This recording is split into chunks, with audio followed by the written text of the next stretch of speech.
Hello viewers, in this video lecture I am going to share with you quite a few very important things related to the anthology called Lyrical Ballads. Lyrical Ballads has assumed a landmark status because of different reasons. In this video lecture, I will take you through the different things related to the lyrical ballads, its publication, and the sensation that it created in English literary circles. The lyrical ballads was a joint venture by William Wordsworth and S.T. Coleridge. Lyrical ballads is name of an anthology. To this anthology, William Wordsworth contributed a few poems and so did S.T. Coleridge. That is,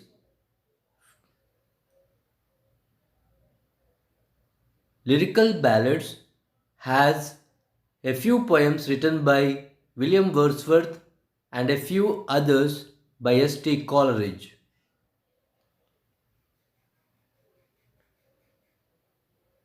This anthology was published in the year 1798. The year of publication of this particular anthology is very important from the exam's point of view.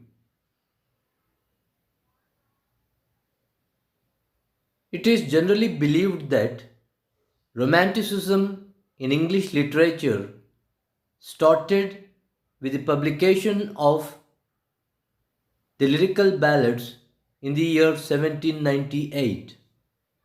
So, the publication of Lyrical Ballads started Romanticism in English literature.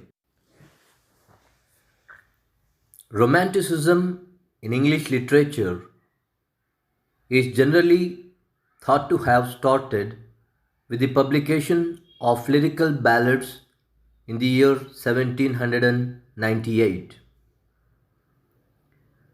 Romanticism was a popular movement from 1798 up to 1832. Romanticism, when we think of Romanticism, the layman would naturally think of Romanticism as something that has to do with courtly love, but it wasn't. Romanticism was all about love towards one's nation, love for adventure, love towards exploration, chivalry, and so many other things. This is what is meant by Romanticism, not just courtly love. As far as the prominent poets of this particular time are concerned, William Wordsworth and Samuel Taylor Coleridge, along with Keats, Shelley, Blake, and Byron, are known as Romantic poets, while Wordsworth and Coleridge are known as the early Romantics. Keats, Shelley, Blake, and Byron are known as the late Romantics.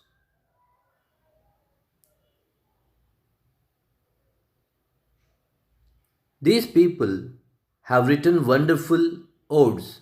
Odes were the preferred poetic form of the Romantics.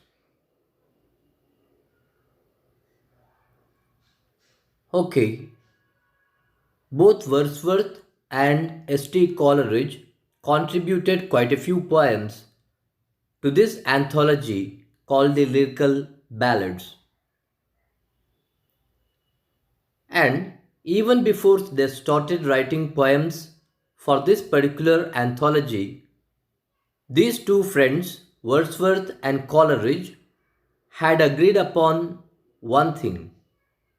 That is, they had come to the agreement that the poems that Wordsworth would write for this particular anthology would be such that they speak about ordinary things at the same time showing them like they were extraordinary.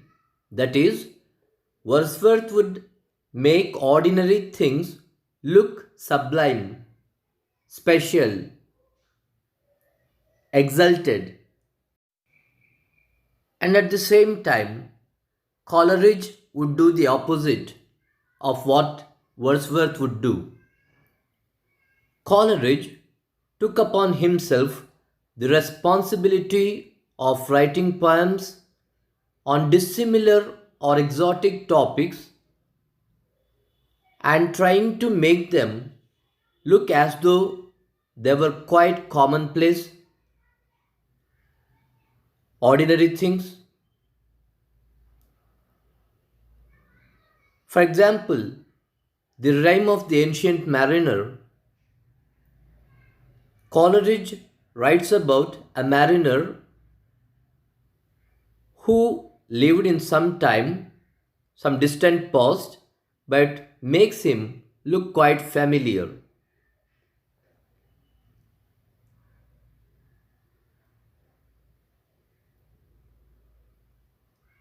The first edition of Lyrical Ballads came out in the year 1798. It was well received, and the second edition of the same came in the year 1800. And to the second edition of the Lyrical Ballads, William Wordsworth wrote a preface. And in this particular preface, William Wordsworth forwarded his own opinion of poetry and poetic diction. The popular definition that Wordsworth gave to poetry, like poetry is a spontaneous overflow of powerful feelings recollected in tranquility, is from this preface only. In the same preface, William Wordsworth defines a poet as a man speaking to men, and he also opines that poetry should be written in the ordinary language spoken by the common man.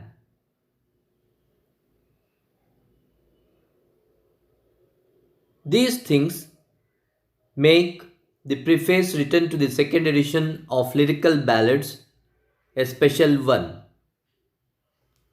Wordsworth gives all his ideas regarding poetry and poetic diction in this preface. However, the ideas forwarded by William Wordsworth regarding poetry and poetic diction in the preface he attached to the second edition of the Lyrical Ballads did not go down well with his friend and partner Samuel Taylor Coleridge. This became a flashpoint between the two friends William Wordsworth and S.T. Coleridge.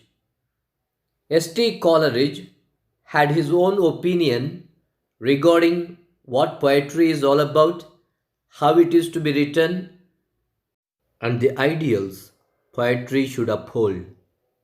So he came up with his own treatise where he gives us his own take on poetry and poetic diction called Biographia literario.